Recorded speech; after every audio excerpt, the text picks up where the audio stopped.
All right, everybody, we're going to get started again, so if you can come back into the main room. I know we've been doing a lot of sitting today, so I'm not going to say that you don't need to sit. You can stand in the back of the room, on the side, sit, stand, whatever you want to do, but if you can do that back in this room so we can get back started and hear from our network action team.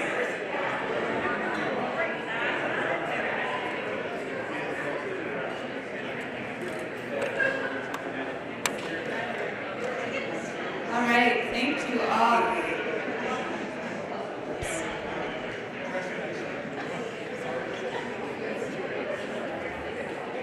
Okay, we're going to hear from just 4 of our network action teams to get some updates on where they are and what their goals and priorities and plans are for the coming year. So, unfortunately, this slide got a little bit too light at the bottom, and it's hard to read some of the other network action teams. These are all listed in the back of our annual progress report, and several of them are ongoing. But the 4 that we asked to give some remarks today are 4 that would love to have more input from a wider section of the network. These are all very active teams, one just getting activated, the others have been around for a little while. So I'm going to give each of the speakers 5 or 7 minutes to let you know a little bit about, hopefully mostly looking forward, what they're going to be working on. And then we will have a little bit of time for Q&A through that same link. And we're going to start with not Neil Lunderville, who had to step out, but actually Kelly Lucci, who steps in whenever we ask her to, which is why we gave her that award earlier today. So let's welcome Kelly Lucci to tell us a little bit about the Weatherization at Scale Network Action Team.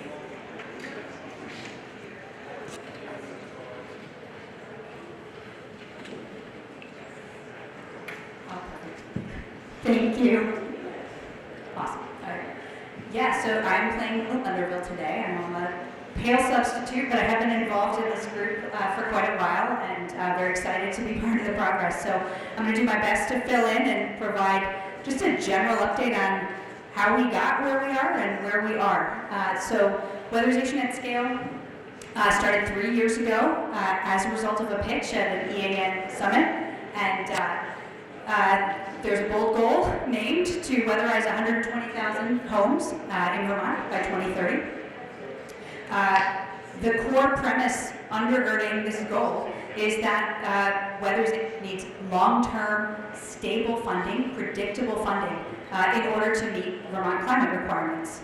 We need to provide that type of consistency to the market. We haven't been able to do that to this point. So the team from the beginning was really trying to think about long-term, what's it going to take to meet these goals. A couple other things that I think is important to just highlight around why we're so focused on weatherization. We really recognize that it's a critical first step to whole home decarbonization, really thinking about comprehensively an energy use picture for a household. And it's not going to be possible to meet the goals that the state has set forward if we don't think comprehensively. Workforce is a continuing challenge as it relates to this work. It can be complicated to do the work well. You have different groups of contractors who do different aspects of a project. But our general drumbeat from the beginning has been if we can identify stable, long-term funding, we're going to help create and build that robust market to make the success possible. And we can do it across a whole range of programs in this space. VGS has a weatherization program in their customer area, Efficiency Vermont. We've got the low-income weatherization agencies, so really bringing all of those folks together. All right. So in classic Neil fashion, we have a timeline and a map outlining the progress. I would say he's framed this up pretty accurately here. We've made some good, steady progress toward the goal. Just some highlights to name. The identification of on-bill financing as a key solution path and the evolution of that into the RAP pilot that we've been so pleased to partner with VHFA on and bring them into the fold.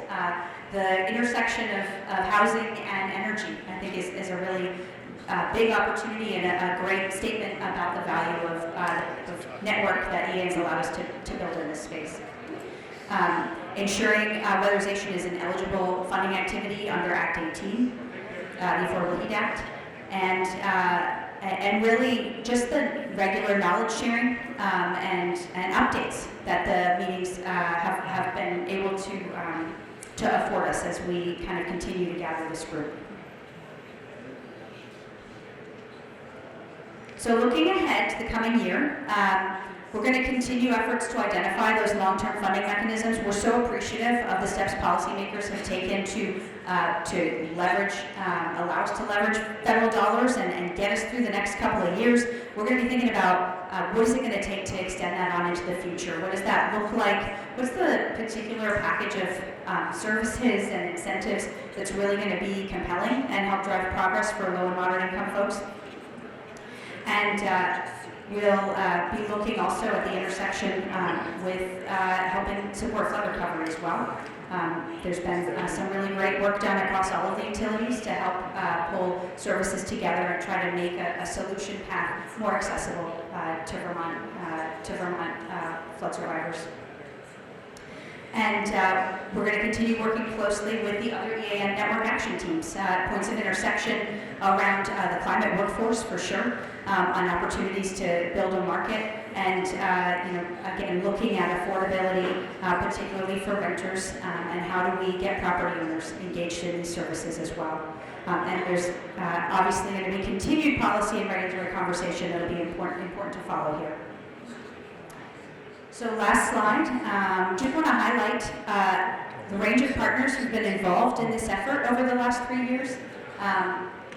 Incredible expertise, incredible knowledge about what it takes to implement programs and about how to navigate some really complex policy questions. I've been so appreciative of the opportunity to work with these organizations more closely in trying to crack this nut. And the last thing I want to highlight is how essential Cara has been to this team. Really the glue that holds the effort together, keeps us on track, continues to help us articulate solid goals, milestones, and hold us accountable for moving forward. So thank you, Cara.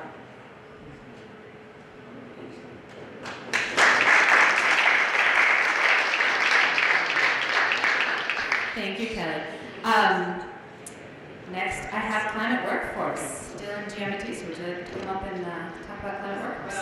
Or do you want to do it from there? All right.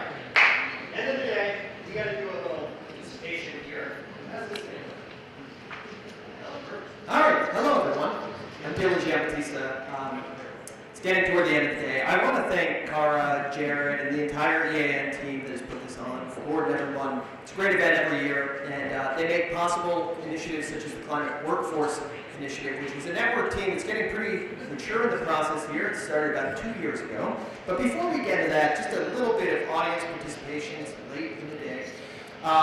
When we talk about climate workforce, we're thinking about the activities, the jobs, the services that contribute to reducing greenhouse gas emissions. So, show of hands here, wake up. How many of you have installed a new light bulb? Oh, good. Good, all right, you've all installed light bulbs. Well, you're sort of part of the climate workforce. You've done that piece of consuming energy, it's essential. How many of you have caulked around a window or air sealed? Anyone done that? Yeah, caulking got it on. Pretty good. How many of you have put in insulation of some sort? Maybe it's some of the foam. Oh, I've seen more. All right, well, we're getting a little narrower. Expertise levels are up a bit. Installed a efficient door or window. Yeah, all right. Someone's put some hinges in. I like it. Now, this is where it gets a little more complicated. How many of you have installed a heat pump? Oh, I see. There's one. All right. Shout out to Joey. Only has heat pumps. All right. So Joey gets the start here. How many of you have installed a geothermal system? Oh, I see one. Just one? All right. Well, no, I'm impressed. All right. Well, let's get right into it here. This network team was established with the knowledge that not a lot of us have done this. And in order to meet our greenhouse gas reduction goals, we really need this essential ingredient of people. Now, there's been some analyses that the state has done. Every year there's this clean energy jobs report that was referenced earlier that is conducted. It shows we have about 18,000 workers. Well, this network team came together with the goal of establishing how many more might fit into those categories, because there's no federal definition in the labor statistics and information systems that we use as a state and at the federal level for this area of workers. And we made a determination with some information that we gathered up that maybe there's closer to just under 19,000 workers. But when I look at the trajectory of those curves that we need to do to reduce emissions, to install these energy services in Vermonters' homes and businesses, we're going to need a lot of workers. So we know that we're falling short of that workforce need. We talk about it all the time in Vermont. So what have we done? We've done some pretty cool things. We've had a number of initiatives underway.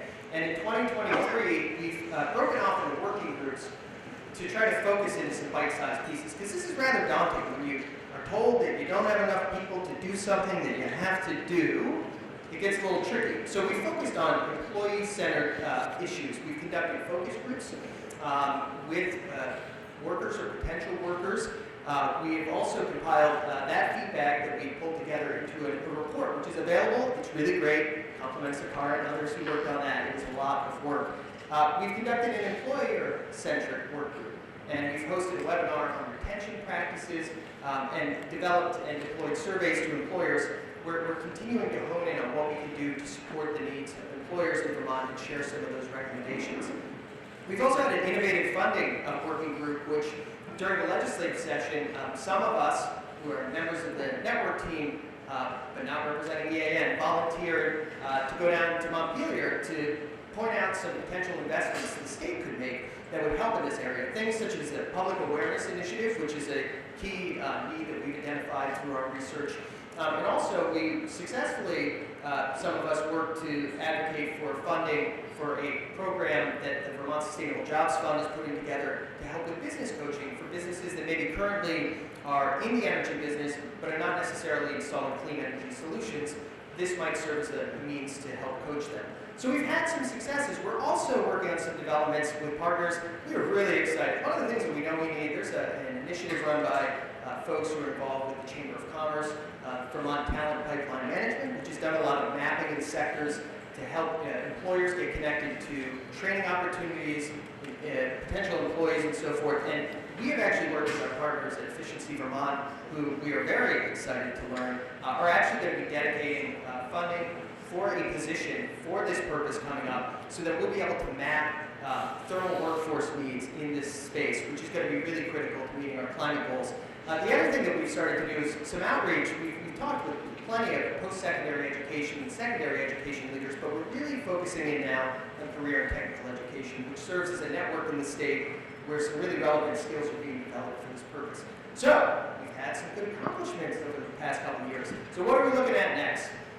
We really want to think about the initiatives that we can develop that will help addressing climate workforce. We've got some key initiatives underway, but this question of how do we increase public awareness? These are not just jobs that are focused on helping reduce emissions. They're actually really good jobs available with skill sets that contribute to a vibrant state. So trying to figure out how we connect with folks about what those opportunities are, what is a job in the climate workforce, and bringing it to a level that's understandable, digestible. That's work that will continue. We certainly want to support the business coaching initiative that I referenced that the Vermont Sustainable Jobs Fund and others are taking the lead on. So that's something we're going to be looking at. This talent pipeline management process for the thermal sector, I work for a gas utility. We got to figure out some way to help employees understand what the opportunities are and connect them with the employers, because employers need workers. So this is an opportunity. And finally, these opportunities with career and technical education. There's going to be a lot more.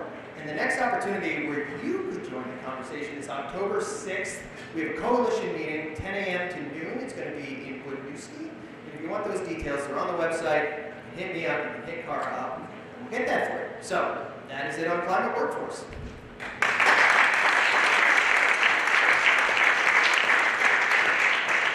Thanks, Dylan. The third network action team we're going to hear from, we were calling geothermal, networked geothermal. we have expanded that view a little bit to look more broadly at thermal energy networks. And Debbie New is going to, do you want to do it from there? Yeah, Debbie's going to do this, tell you all about this from her seat. Thank you, and thank you for pointing out that we have evolved from network geothermal, which is still part of the solution, into thermal energy networks. So thermal energy networks can include geothermal, but they are more than that. They use ground source or water source heat pumps, and they have pipes underground, which makes them highly resilient. But they also use waste heat, so heat from wastewater, heat that's venting out of buildings, probably like this one. Have you noticed the background ventilation noise? So there's a lot of heat that we already have around us and under our feet that a thermal energy network captures and moves and can also store. So our team has been focused on thermal energy networks. And as a representative of this team, I'm working off of notes because I want to make sure that I represent what the team wanted to say. And I also want to give a shout out to Morgan Hood and Sam Lash, who are here on our team, but also point out that we've consulted with many people in this room and look forward to talking with many more of you in the year to come. So we're really all on the same team. So thermal energy networks are working and are underway in other states. We have a bill in Vermont that supports them. Thermal energy network bills are now law in New York, Colorado, Minnesota, Massachusetts, and there are more bills coming in New York and Massachusetts, in addition to new bills in Illinois and Washington. There are 20 gas utilities that are now in a coalition nationally that are looking at how we can do this, and Morgan Hood of VGS is one of the coordinators who got that group together. VGS also has a Department of Energy grant to do a network geothermal project in Heinsberg, and that is one out of 11 national grants, not low interest loans, but actual grant money to do a geothermal network, and that's happening in Vermont. So the question is not just what's happening out there and nationally, but how we can do this here in Vermont, how we can put this solution on the table and implement it. First, before I tell you what we've been up to do that, I was asked to talk a little bit extra about why this matters across Vermont.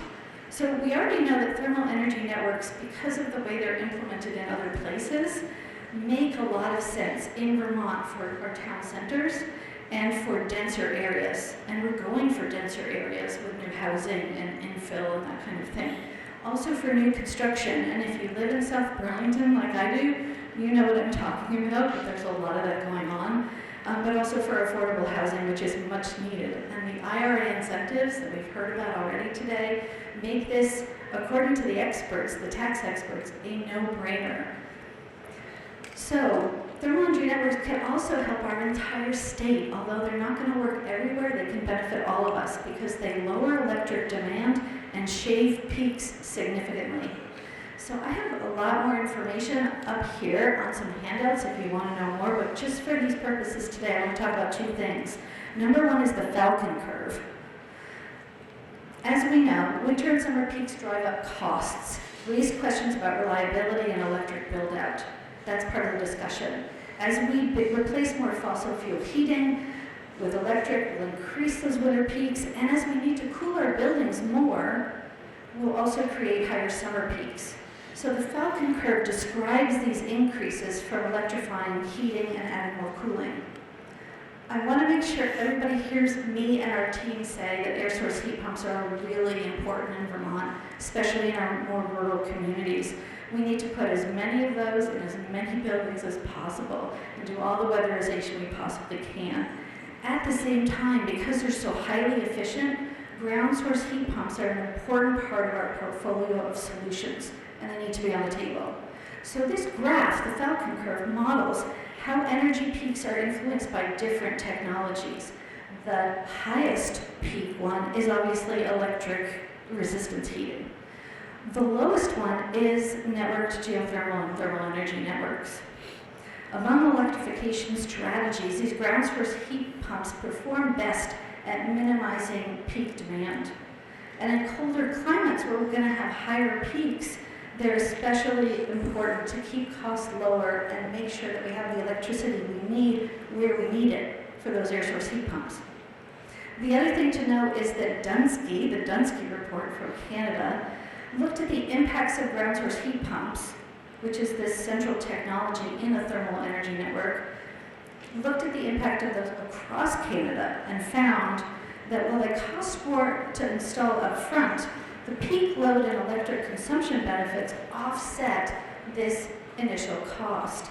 And for all of Canada, they could cut $357 billion from electrification. Now, that's Canada, and we're Vermont. So what does that look like here? Mainly, right now, this Dunsky report and the Falcon Curve are a prime motivator for our team, and hopefully for all of us in exploring using ground source heat pumps that use existing heat in Vermont. So this is an invitation to electric utilities and communities and others to talk about this and figure out how we can do this together. So on to what the Network Action Team has been doing. We formed last year to accelerate neighborhood-scale decarbonization in Vermont. In other words, community thermal networks, by doing three main things. Building a coalition to create a strategy for how we do this, where it makes sense, and exploring multiple ownership models to make thermal energy networks available to more Vermonters, as co-ops, as municipal systems, as utility-owned systems. What are the possibilities? And also to create the tools and resources needed to support projects. So our team includes Vermonters with expertise in regional planning and town energy committees, and those are really important members of the team because they give us important reality checks and on-the-ground knowledge. We also have experts in engineering and policy. We have representatives from Efficiency Vermont, EIC, VITA, Vermont Bond Bank, VGS, and of course, Energy Action Network. So, our progress so far is that we're focused right now on creating an online resource that can also be a printable PDF to help more Vermont communities consider and assess the value of having a thermal energy network in their town. We're calling it How to Develop a Thermal Energy Network, and it's intended as a practical guide to support planning and strategic, resource-efficient decarbonization for communities. So the components are identifying the thermal energy resources. What do they look like? Like a large grocery store, a wastewater treatment plant, a hotel, and how to build a network connecting those resources with customers that can share heating and cooling. We're also offering recommendations on site selection and project development, and especially understanding those ownership models I mentioned and related financing opportunities, because how you access the Inflation Reduction Act depends on who owns and operates it. The audience for this is people like we have in this room today, municipal leaders, community members, regional planners, so local people, but also businesses, developers, and existing utilities that can do this across the state. So for us, for next steps, once we have this resource available, which should be in a month or two, we're hoping, we're going to start having monthly calls that are open to anyone who wants to join the conversation. And some team members, we're hoping, will be involved in specific projects developed in Vermont towns. There are a number of towns that are already really looking closely at this or forming working groups to develop a project. So by the next EAN summit, next year, when we're back here, we hope to have focused on three main areas. Education, so sharing the resources that we've created, clarifying and communicating about what the Inflation Reduction Act means in order to do these kinds of projects, and also to learn from the VGS Department of Energy project in Kingsburg that I mentioned earlier, because we need to be able to see these working, to see them going into Vermont communities. Also, project development. We are going to work to include thermal energy networks in state, regional, and local planning. So I have a lot of ideas that I collected from earlier today of people that I want to talk to about making sure that we're not just talking solar, wind, etc., but also we are always adding thermal energy network to the list of our solutions. And of course, our team is focused on getting at least one project in the works somewhere in Vermont. And related to tomorrow's conversation, when our network action teams can get together, we also want to focus with others here on workforce development. Because as we train people to install heat pumps, we also need them to be trained to install ground source or water source heat pumps, not just the air source heat pumps. We can do both. So that's the report from our network action team. Thanks a lot.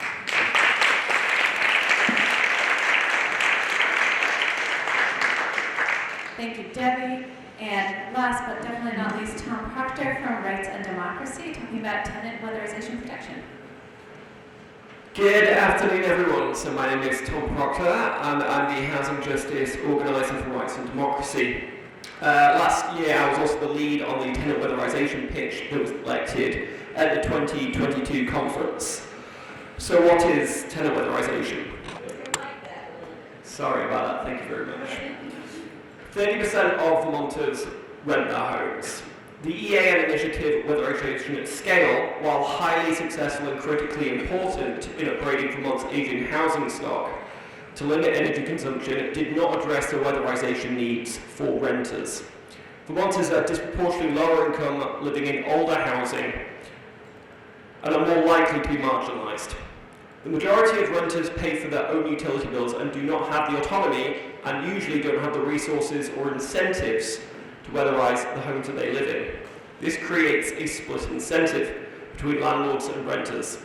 Landlords have little incentive to modernise, as they won't personally see savings through utility bills, and renters have little incentive to pay significant sums to modernise homes they do not own and likely don't have the power to do so.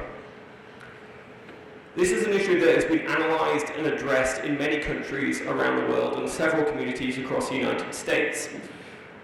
Through our project, we aim to learn from our global and national neighbours, to research and develop our own systems to encourage landlords to weatherise their housing stock.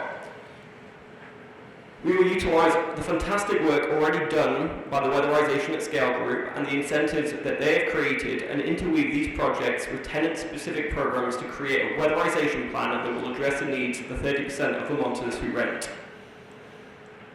In the early stages of conducting this research, we have also identified a significant housing data gap we have in Vermont. So part of our work is to come up with solutions to address this informational gap, both for the tenant weatherization initiative and to make sure Vermont becomes better prepared for climate disasters like we saw this summer and no doubt will continue to see as the climate catastrophe intensifies. At the EAN conference last year, you also voted to support our pitch to work on tenant weatherization. So what have we been up to since then? Working closely with Middlebury College, we completed a research project on weatherization and tenant protection. We did a deep dive on the data we could source regarding Vermont housing, analysed the tenant weatherization programs around the world and within the United States, and created a tiered list of program recommendations to address tenant weatherization needs in Vermont.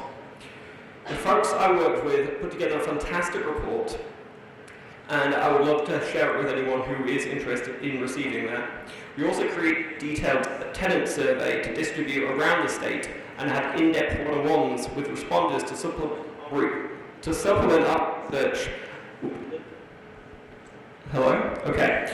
To supplement our research with lived experience from renters in Vermont.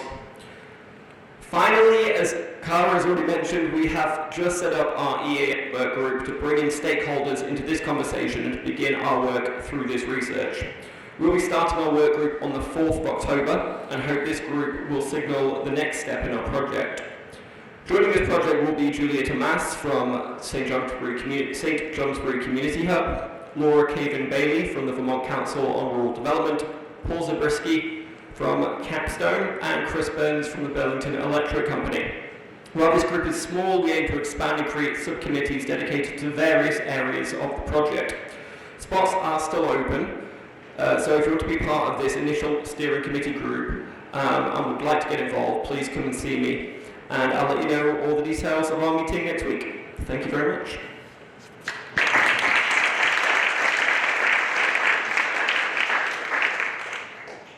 Thank you. So we seem to have some questions about workforce. I think one of these was actually left over from the previous conversation, but is very appropriate here. So, I'm not even sure these all need to go to Dylan. One of the questions is, what are the key workforce challenges for employers that you've surveyed, but also could be that you've heard from? Do you want to take that, Dylan? Well, we have heard primarily the themes that you hear in the news. I mean, it's lack of housing, lack of childcare, pay. So, these are familiar impediments, and, Vermonters, folks who come to the state, folks who reside here, have to weigh the benefits and some of the challenges that come with it. And so, easing those barriers, we heard some feedback early on from folks representing the labor community, the organized labor community, and these were the themes that came up. And there's a truth to the fact that you got to pay well to be competitive in this environment. But at the same time, as it relates to the employers, I would just say that they sort of acknowledge challenges that I don't want to call them anecdotal, but they identify issues of maybe a lack of skill sets. Maybe it's an issue of tenure where you cannot retain an employee. You get them up to a trained position and then they move on to another opportunity. It's a very competitive work environment. So they're familiar themes, and our focus has been on, well, think about what the employers need, what the strategies are that will contribute to retention. I think that the model that the Vermont Sustainable Jobs Fund is exploring in terms of helping existing employers think about what they can do and how it could be easier for the employer and benefit the employees is a really good one. At the same time, on the employee side of the conversation, it's really identifying the strategies that, what are folks looking for? What do they need? And I think that, part of this is, it might not even be tangible. I don't know that we can really fix it, but it's helping folks understand that these are meaningful jobs. They contribute to something very large in that they would help us avert a climate catastrophe. On the other hand, though, they're really practical, good jobs that are available, and with a skill set that you can develop, these are technical jobs with technical proficiencies, you can go to work every day, contribute meaningfully, create something, build something, and help Vermonters live a better life. So, I mean, there's some tangible and intangibles that we're working on, but that gives a little snapshot. And I would welcome comments from others. Yeah, Debbie. We've been looking at workforce for thermal energy networks because we specifically need drillers for the geothermal component, and we need installers, of course, of heat pumps, and we need engineers, so we've been talking to Vermont Technical College as well. And there's a national conversation going on in the drilling community about Gen Z and what they need and expect, what they need in terms of training about how do you talk to a boss. The people at Bradford Tech Center in Vermont who teach HVAC told us they have kids who don't understand the kind of words you would use with a boss versus with a peer.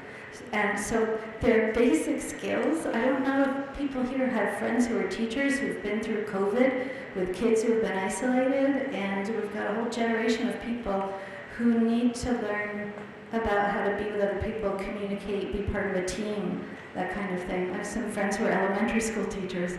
It's really striking. So the drilling community is working on getting drillers, can you imagine, to employ soft skills when they work with younger people to try to attract them, train them, and retain them. So I just thought I'd offer that. Does anyone else want to say anything about the workforce? I'll say just really briefly, because I had the opportunity to compile a lot of the information that came out of different focus groups from different communities we did around the state. And that was hearing from the potential workers and the sorts of things that they're looking for. So they're looking for a lot more flexibility, they're looking for more support. If we really want to diversify our workforce in these areas, which I think is the only opportunity we have to have enough workers to do this work, we need to be looking at what do younger folks want in the workplace? What do parents with young children need in order to be able to have these jobs? So there's two different conversations that intermingle, I think, in terms of what the employers and what the employees need and how we help them to mesh with one another. Okay, there's a couple of questions, Debbie, here for you. about geothermal. So one is, why did the PUC turn down VGS's geothermal network proposal? And do we need legislation to fix this? And then the other, why have so few businesses or communities adopted geothermal to date? And yeah. Okay, so I don't know that I'm the person to answer the PUC VGS question. Might ask Dylan to jump in if you'd like after. But I can talk about a little bit about what I'm hearing about why there's been so little geothermal. Obviously, the people who have large houses and big budgets can afford geothermal for their homes. I think there are two major things. When people hear geothermal, we're talking about like why it wouldn't work in a town or why a school wouldn't adopt geothermal instead of a wood chip burner. It's two things. So one is people think geothermal and they think geothermal of 10 or maybe 15, 20 years ago, and there have been some installations that didn't work very well. The technology is simple, it's low tech, but there have been improvements in the industry that mean that this is very low maintenance, very reliable infrastructure. So when people think geothermal, they're often thinking in the past. Also the upfront costs, right? I bet everybody in this room could have guessed that one. So the IRA is a game changer for this, with 30% off. Those tax incentives that we heard earlier are available right away. Those are not only available right away, but also as direct or elective pay, which means a lot to municipalities, nonprofits, and businesses. So there is a lot about the IRA that makes geothermal a really, not just a good idea, but actually make total sense and can actually recoup costs over time in a way that they can be not just affordable for customers, but the upfront costs can be secured. So I think those are two main considerations. Do you want to talk, PUC? With regard to the question around the geothermal proposal, that's now the third from the top. So I work for VGS. Historically, we were formed as a gas utility, and increasingly over the years we've become an energy services company, and that we install equipment in customers' homes, we do comprehensive weatherization work, things of that nature. And recently we've been exploring alternative energy solutions that would be considered clean energy, that might provide a solution into the future for different customers at different scales. Perhaps it's residential, it might be commercial, industrial, large businesses. Amongst these, we've looked at geothermal as one possible technology. We're a fully regulated utility, which makes us a little unique from other folks who have explored geothermal in the state. And so as a regulated utility, we need to work with our regulators. I know there's folks from the Public Service Department, or maybe some folks here who have worked for the PUC. I'm not sure if there's active staff, but in that relationship, we put forward ideas and the regulators review them. So there have been proposals on the table, but it's a continuous process. We're excited to work on it. We do think that geothermal or network thermal systems are going to play a large part of Vermont's energy future. So a thermal energy network is one of the ones that we're interested in. So, when things don't move forward, back to the drawing board you go, and that's what's been going on. I'm going to direct the next couple questions to Tom and Kelly because they're both talking about weatherization. So there's a couple questions here. What are some examples of programs in other places that bridge the incentive gap for landlords and tenants? And has the tenant weatherization group considered regulatory sticks to get recalcitrant landlords to move on this issue? So probably you might each have a little bit to say on those two questions. Yeah, I can pretty much answer both those questions with one answer, actually. So two places that the team at MVI did look at. One was a bit more locally in Boulder, Colorado, and the other one was actually my home country in England. A bit stronger of a regulatory stick is how they've been doing it in England. In order to be a landlord in England, like in many other professions, you do have to have a landlord license. And in order to get your landlord license, you need to prove when you are a landlord that you are actually holding up your end of the deal. As part of this is obviously a landlord registry or rental registry, something we don't currently have in Vermont. But attached to that is also the understanding that your house will be livable for your tenants, and so it will be up to a certain code, which means it will be up to a certain energy efficiency standard. If you are found to be if you find to be not following these regulations, then you can and you do get your landlord license taken away, and you cannot no longer rent out those homes because you've been shown to be a neglectful landlord. I don't know if that would fly in Vermont, if I'm honest with you. I've certainly been in the housing game long enough to know that there is a lot of pushback when it comes to home ownership and property rights. One thing they're doing in Colorado, though, I think may be a bit more palatable. And so this is happening in Boulder, and it was a law that got implemented a few years back now.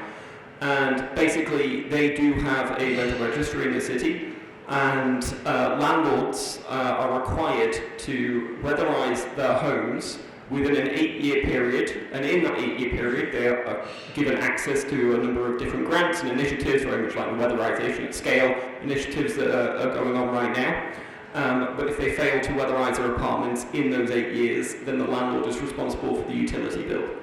That takes away that split incentive. It means that the landlord has it, it's definitely within their interest to weatherize it, because otherwise they're going to start paying the utility bills. And those that do neglect to weatherize their apartments are going to see why weatherization is very important when those 8 years are up. Now, this law got implemented, I can't tell you the exact date, but it's been less than 8 years, so we've not actually seen any landlords kind of come up against this yet, but we should be seeing it in the next few years, and I'll be very interested to see what happens. But I certainly think that could be a model we should go forward with in Vermont, but we're also looking at other places as well. I don't have a lot to add to that. I did just want to note that I think interesting to watch developments in Burlington. I understand from Burlington Electric and VGS that implementation of some of the local requirements that have just come in place has really created a lot of demand for weatherization in the city, which is exciting to see among property owners. And I just wanted to note too, 3E Thermal does really great work for income qualified multifamily buildings in the state. We're really pleased to be able to partner with them, and are working to put additional incentives on the table to support this type of activity, leveraging some of the federal dollars coming through. So, hoping the stars begin to align a little bit more here, we can pair that with direct engagement and outreach and begin to see some more progress. Thank you. I don't know if anyone has, this is more of a technical question. Is there such a thing as a split heat pump that are air-to-air when exterior temps are greater than 40 degrees Fahrenheit and ground source for lower temps? My guess is no, because the ground source portion is so expensive to put in, but yeah. Yeah, so clearly I am not an engineer, but I am in the room when engineers are talking about ground source heat pumps and air source heat pumps sometimes. And there are innovations out there, new technology that blend air source, ground source, air to water, air to air, and all of that stuff. So Water Furnace, Climate Master, Innotech, these are the companies, the manufacturers in the U.S. who are really focused on that. And I hope to be able to share more about that later, but it's possible there are people in this room who know more than I do. But yes, people want to be able to put air source heat pumps in buildings and then later be able to connect them to a geothermal system, thermal energy network. So that's coming, if not already here. Great, I did not know that you knew the answer to that. Okay, I'm going to take the moderator's privilege of asking a question that's not up there. And my question to each of you to close this out is, why might other people in this room want to join in with you on the network action team to get some things done? And maybe we'll just start with Debbie and pass the microphone down the line. Okay, thank you. That's a great question. I would say because thermal energy networks are an exciting solution that we can implement here in Vermont.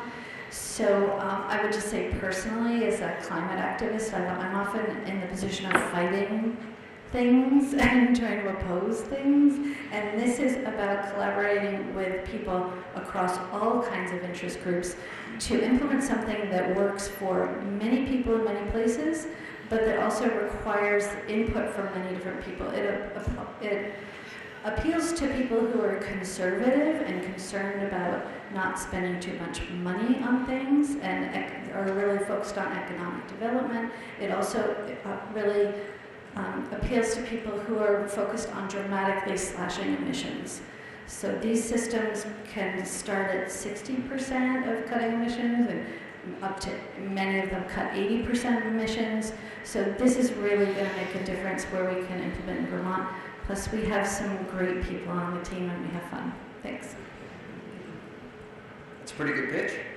For climate workforce, I mean, this is a workforce development discussion being had by folks with energy experience, with policy experience, and what we're trying to do is reach out to a broader network, and we really need more voices at the table. If you look at the pieces of legislation that have been enacted into law in Vermont over the last 15, 20 years, they set goals, they become requirements, and then it's up to us to figure out how it's going to fit together. So workforce is the essential ingredient. If you look at recent climate legislation that we need to do it, we need the hands, we need the people, and we've got to figure out how to connect these systems, be it primary education, secondary education, post-secondary education, career and technical centers, training centers, all sorts of folks, employers, employees. So if you like collaboration, you like trying to pull people together, you want to do something that's essential, this is a great network to join. So we welcome you. And October 6th, we're meeting in Winooski, 10 a.m., so you are welcome. Tough acts to follow. Thanks, guys. So why you should join the Tenant Weatherization Network group?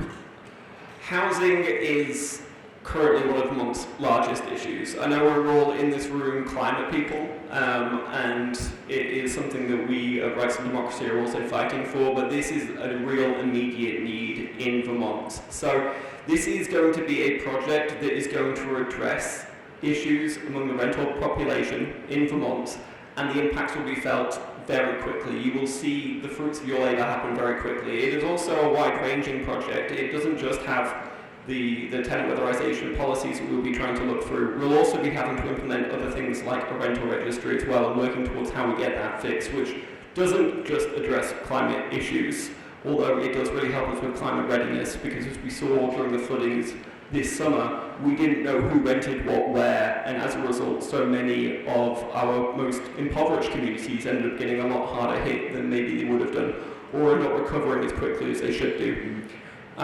But you are also going to be implementing a groundbreaking, hopefully statewide policy that could be the a leading policy that the rest of the United States could follow. So it's pretty big stuff. If you're into the kind of big projects, this is definitely for you. But honestly, we just would love to speak to you, even if you don't want to be part of the team.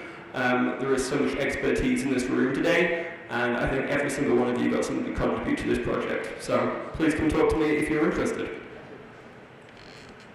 So closing out the big question here, I guess I would say weatherization is at the intersection of so many things I think we all care about. It's going to be critical if we're going to meet climate goals. I think we're all here because we like to get tough stuff done. So good opportunity to join with a good group that crosses a number of sectors and to really try to tackle a hard challenge that I think we've actually made some incredible progress on over the last 3 years, which is really exciting to see. So much. Can we give a warm round of appreciation to these folks?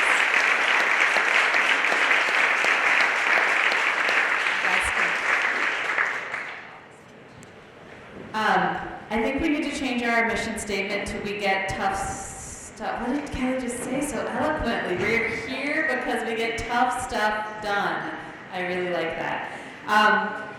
Thank you all for sticking around. So we have, we get to hear a few remarks from Jared at the end of the day, and then we're going to have a reception. You'll have a drink ticket in the back of your name tag if you want to stay around for that, and a chance to chat with one another, with the chairs of those network action teams and others who are here.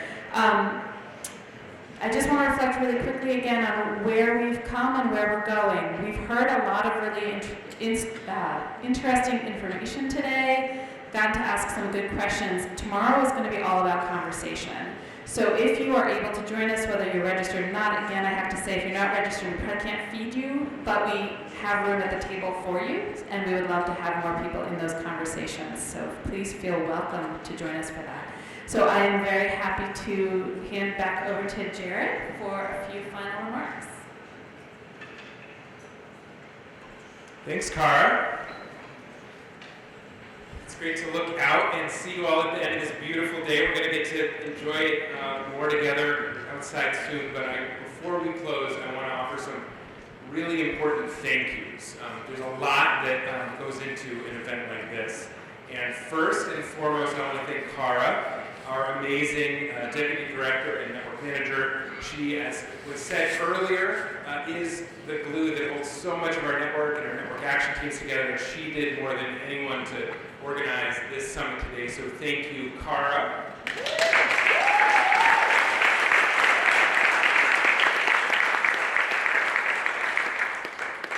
I want to thank, there were a lot of people who helped with the planning. In particular, folks that I see in the room that I want to thank are Linda McGinnis, who helped think through a lot of the agenda design, Jen Green from Burlington Electric Department. I want to thank Magali Stoll-Allen, who came early to help volunteer to help with registration, is now with Vermont Natural Resources Council. Thank you so much, Magali. Also to Bob the Green Guy Farnham and Vic Guadagno, who are here recording this so that we can have the video of the presentations up on our website. And thank you to the moderators who put a lot of prep work into this, especially Representative Gabrielle Stebbins and to Peter Walk, and really all of our speakers and presenters today. You can see them on the bottom of the slide here. It's also really important to stop and thank sponsors who help make this summit possible. There's a lot of costs that go into the space rental and the food and all of that stuff. And so we want to thank Green Mountain Power, VGS, Velco, Efficiency Vermont, VSECU, Burlington Electric Department, Washington Electric Co-op, Vermont Electric Co-op, and the Energy Co-op of Vermont. That is a lot of co-ops, a lot of cooperation, which is appropriate. Thank you so much to all of you for sponsoring, and to Sugarbush for hosting us again. And of course, massive thanks to our funders who fund EAN's work year-round, make what we do for the state of Vermont, for this network possible, the work of our network action teams, specifically the Maverick Lloyd Foundation, the Sunflower Fund, Vermont Community Foundation, and Bondwood Social Investments, among others. So at this time, as I have done at each previous EAN summit since I was lucky enough to start serving as Network's Executive Director, I want to take some time to offer a reflection that is less about data. You will not see a single graph in the next bit of time, and that is really more personal. There is no way around it. Much of the news and many events from the last year have been difficult. An intergovernmental panel on climate change report in March warned of our rapidly closing window of opportunity to secure a livable future for all. It was summed up by the panel's chair, who said, "We are walking when we should be sprinting." Then in July, amidst historic flooding, many of us confronted the consequences of our society's collective failure to heed the warnings of the scientific community over the past 4 decades, and we confronted that in a very up-close and personal way. So many of us have our own personal stories of what the flooding was like. I want to just briefly share part of mine. Early on the morning of July 11th, I went to the Unitarian Church of Montpelier, where my wife Joan serves as minister. The church is right along the north branch of the Winooski River and in downtown Montpelier, and I went to help pump out the basement, which had been fully submerged. And when I looked in the basement, I saw a refrigerator floating in that brown floodwater, a refrigerator that had been holding food donations intended for the community lunch. There were children's toys floating in that floodwater, red and blue, yellow and green toys, and I could look at them and remember my son playing with them as a toddler in the church. Up on the first floor of the church, I saw my wife's office. The water had risen 3 inches above the floor. That same office where she provides pastoral care to people during some of the most difficult moments of their life. And it hit me. This is what the climate crisis looks and feels like. It was here in our hometown, threatening the people and the places we care most about. I have long known this, as I imagine all of you have, at a rational and intellectual level. But there is a difference between thinking about something and knowing something. That morning, and in the next few mornings when I was back at the church, volunteering alongside many people that I see today, I felt, smelled, experienced, and I knew the reality of the climate crisis at a visceral level like I had never had before. Tragically, it is no longer possible to avoid severe impacts from the climate destabilization that has already happened, that we know is coming, to one degree or another in the years ahead. But, and this is so important, we can still avoid even worse impacts. It is not and will never be too late to make a difference that matters. The difference we make will not be preventing additional flooding from happening, but by reducing climate pollution and focusing on resilience and adaptation, we can help prevent future flooding and other disasters from being worse than they have to be, or worse than they otherwise would be. There is still so much to save, so much worth saving. If the floodwater had risen any higher, the entire first floor of the church may have had to be replaced. And if the river had risen just another inch, the first floor apartments right across the river, the affordable housing units right there on Elm Street might not have been spared. But those things did not happen, and that can remind us that there is much to be saved. Now and always, every inch matters. Every inch matters. I had the same thought that every inch matters. The following weekend, I was in Barrie volunteering with a team that was helping to clear and clean part of a home and garage on 3rd Street. Afterward, I wrote to friends and family outside of Vermont to ask for donations for flood relief, and I tried to paint a picture of what it was like. Pictures give only the slightest sense of what it's like. In homes and buildings, there's often inches thick of mud, a combination of river silt, sewage, toxins, and who knows what else. In order to move out ruined furniture and belongings, you have to shovel this toxic muck out as you go. Otherwise, it's just too slippery and thick to walk, with mud caking up all around your boots. In corners, mold like the rings of Saturn has formed in the muck as it has sat over the last week and a half.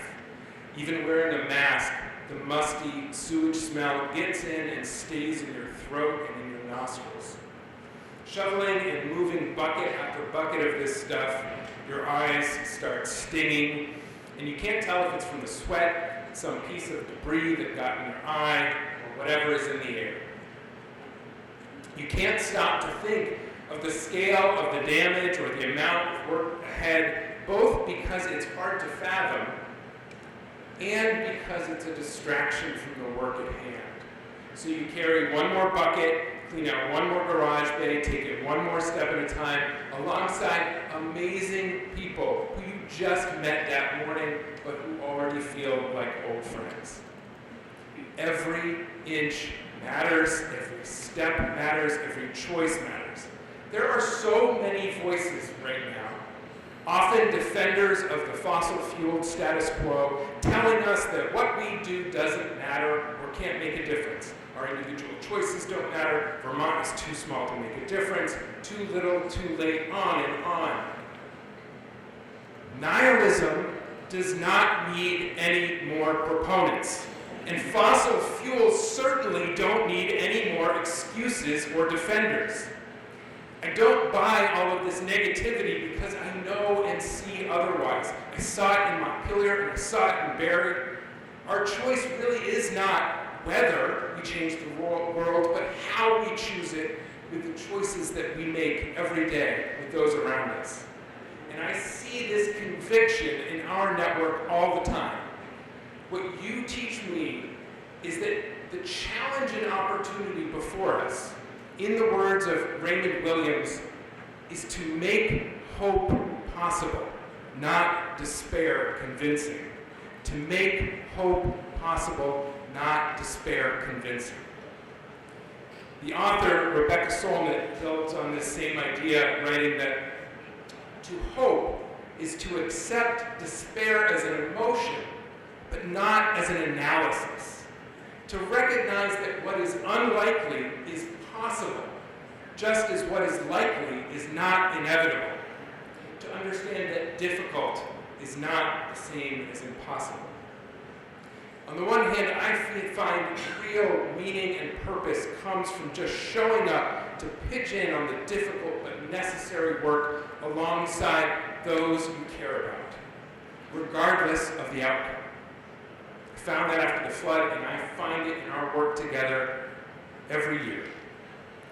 On the other hand, this network also reminds me that we should retain both a sense of humility and a predilection for boldness from the knowledge that the outcome of that showing up with and for each other can be far greater than we might have dared hope for. Greater than we might have dared hope for if we keep showing up to do the work for and with each other. That really has been the story of energy leadership in Vermont over the years. A little over 2 decades ago, there was no such thing as a statewide energy efficiency utility. But thanks to the vision and leadership of people in this room, including Beth Sachs, who we honor today, and many others, not only was Efficiency Vermont created as the first in the nation energy efficiency utility, going on to save Vermonters billions of dollars and avoid millions of tons of climate pollution over the past 2 decades. It is also an approach that has spread to other states and countries where the model met the need and the circumstances. In New Brunswick, in Nova Scotia, in Maine, in Oregon, all of these places and more are seeing costs and pollution go down because of work that started right here in Vermont. Greater than we might have hoped if we keep showing up to do the work with and for each other, that has also been the story of our network action teams. Broadly speaking, in the last few years. Just from September of 2020 to December of 2022, your work through the network action teams has been directly responsible for helping to secure more than $27 million in federal and state funding for new programs supporting home weatherization, thermal equipment upgrades for low and moderate income households, climate workforce development, and transportation support for low-income Vermonters. Of course, the real value and meaning of those dollars is the lives they impact. The homes that are made warmer and healthier, the energy cost burdens that are lifted for families struggling to pay the bills. One more example. Just 3 years ago, at the 2020 EAN Summit, our network heard Richard Cowart and Rick Weston present the innovative new idea of a clean heat standard, which was then carefully developed by many leaders in this room and beyond over the next year. And then, with legislative leadership, including from some of the folks who are here today, especially Senator Bray as chair of Senate Natural Resources, and Representative Sheldon, chair of House Environment and Energy, that policy idea became law earlier this year, and now, just last week, the U.S. Climate Alliance put out a press release stating that 8 states are now exploring creating clean heat standards: Connecticut, Hawaii, Massachusetts, Maryland, New Jersey, New York, Pennsylvania, and Rhode Island. An idea from our little state, from this network, now being considered by 8 states across the U.S. just 3 years later, as those states search for solutions to cut pollution and costs from the heating sector. Joanna Macy and Chris Johnstone are authors of the book Active Hope. It's a book that was gifted to me by Linda McGinnis, one of our senior fellows. They write that unlike passive hope, active hope involves identifying the outcomes we hope for and then playing a role in moving toward them. We don't wait until we are sure of success. Beth and Blair, Rich and Rick, many more, they did not wait until they were sure of success. They leaned in and worked to meet a need where and when they could. And in taking a step forward, and another, day after day, month after month, well, the result was both joy-filled camaraderie and eventually an impact far greater than they had any rational reason to suspect. So much of what this network contributes to Vermont and the world is born of this kind of active hope. One of the reasons I think that active hope finds such a home in our network is because of how we do our work together. That how is marked by open minds, discerning thinking, generous collaboration, dogged determination, and civility. Importantly, we live into our name. This network is the Energy Action Network. We know that the urgency of this crisis demands real action. Wise, well-considered, careful action, but real action, not just more talk. There are more than enough people out there who treat this crisis as though it's theoretical or academic, perhaps an interesting topic for a book discussion group. Many others seem willing to continue business as usual, waiting until perfect or easy solutions arrive. But across this network, we know that the status quo is untenable, harmful, and that perfect, easy solutions do not exist.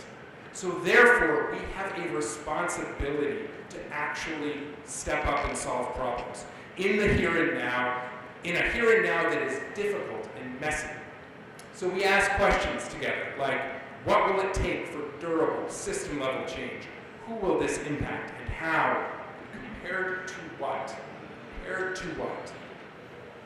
We also know that it is not enough simply to say no. Debbie just spoke about this. That to be constructive, we also have to affirm what we can say yes to. We feel the fierce moral and scientific urgency to step up and take action, even as imperfect as it may be. And then to keep an open mind and to keep showing up and trying again and again. As Cara said to Lena and me the other day, our work, the work of this network, is needed now more than ever. You can see how many members of the network are rising to the moment. And time and again, we have seen how the power of this network model, by harnessing our distributed intelligence, bringing it together to advance collective action, how that has such power to create a positive and lasting difference for Vermonters and beyond. So contrary to what the opponents of climate action say, we know that the true Vermont ethos is not, we're too small to make a difference. The true Vermont ethos is, let's step up and do our part. Let's meet our responsibility, not shirk it. And then let's see what's possible. Let's allow ourselves to be surprised. Because together we know that showing up to do the work and showing up with and for each other is worth it for its own sake, regardless of the outcome. I recently asked Beth about the early days of Efficiency Vermont, and she told me it was awesome. We really felt like this is a great idea. We had this amazing opportunity to work with regulators, the state, and big thinkers to come up with this whole other way of doing things. Yes, it hadn't been tried, but we thought we have the skills to make it work if we work from a place of what do people need, from a place of what are people not getting, what is not serving people's best interest. That's really what motivated Blair and I and Scudder Partner and others. There is joy in this work. As Beth said, it's awesome to work alongside such good, dedicated people. And, as their example also shows, sometimes much more than we could have ever hoped for, than we could have ever rationally thought possible, can be the result. There is still yet to be discovered possibility in this work. It's been true before with efficiency, with federal funding, with clean heat, and it will be true again. when we keep showing up to do this work with and for each other, that work is both its own reward and sometimes it can result in so much more than we could have hoped for, more than we could have imagined possible. So with that, I just want to say how honored I am to be part of this work with you, how I look forward to showing up for it time and again, right alongside you in the months and years to come, whatever comes our way. Thank you so much for all you do.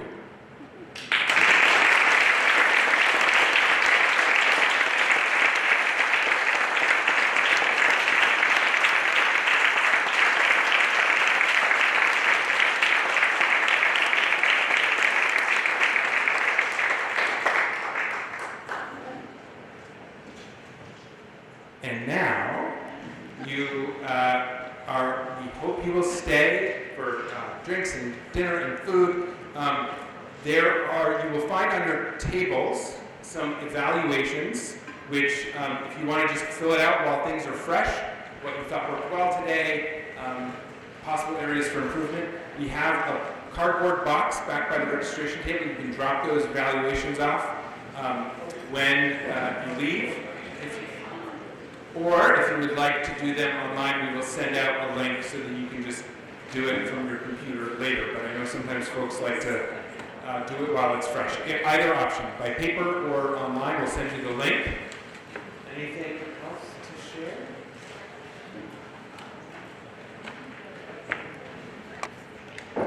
And thanks.